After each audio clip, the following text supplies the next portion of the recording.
Hi, Dr. Paul Haider here. You know, most of us don't know how amazing we are.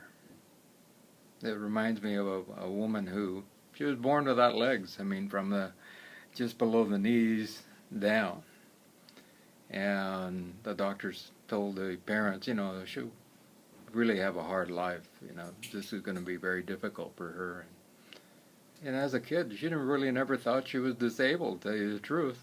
She would run, get around with the rest of the kids and do what she needed to do. She had little prosthetics, and then later in life she actually became a Olympiad for disabled people. And then she had these spring type legs underneath, and one time she was reading in the paper that the champion disabled athlete, and she looked at that and said, "Who's disabled? I can jump higher than you. I can I can run faster than you. I can run faster than most people." So she never really thought of herself as being disabled. And also, somebody just noticed, man, she's a very pretty girl, and they started using her as a model, even though she had these prosthetic legs. And so it's really about what we think about ourselves more than what anybody else thinks about ourselves. But anybody else thinks about us because really deep down inside, that's what makes us who we are. What we think about ourselves. And I know one particular person who ended up becoming a very, great entrepreneur. And this lady had an idea. She didn't even tell her family for about a year and a half into the process of getting this whole business set up, because she said, "I know what they're going to say. Oh, you're going to lose your money. This is not going to work out.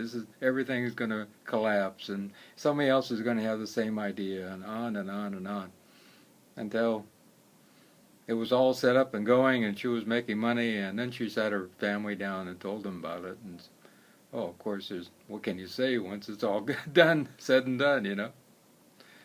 So it's really important that we think about ourselves as something special. Not in a narcissistic way, but in a way that we love ourselves to the point that we never give up.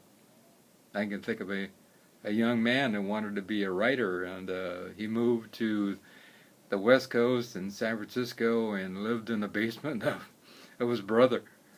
And he didn't give up on what anybody else said. They said, "Oh, you're just being a bum, and you're not, working." But he was being a writer, and he became a writer and ended up writing for some of the greatest newspapers in the world.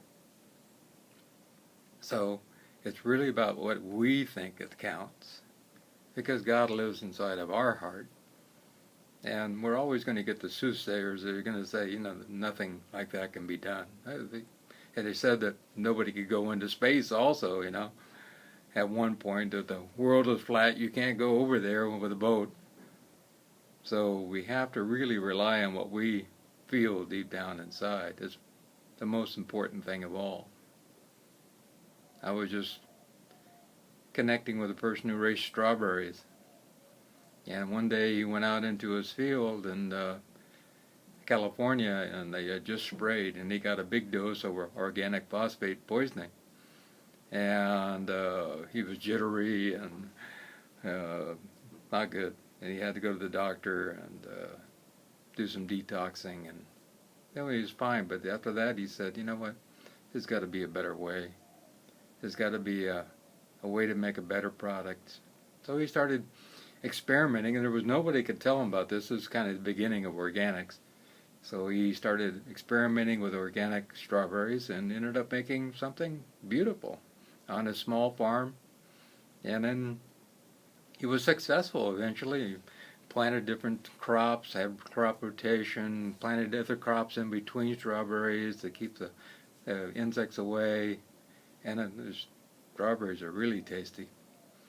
And then he started thinking about the people. The people come out and harvest and take care of all that. And, Latino farm workers that are there, and he decided to sign a contract with the farm workers group, and so that they have dental and they have health care and they have vacations and paid vacations and just doing what's right.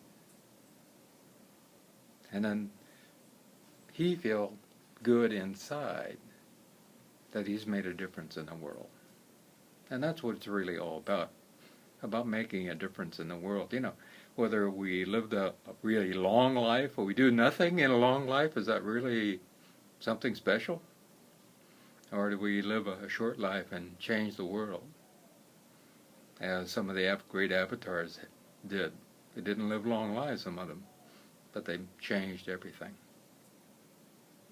And I think that's really what it's all about. Being willing to stand up and sometimes say no. Being willing to embrace others. And one particular woman, I know that she decided that she had a young child.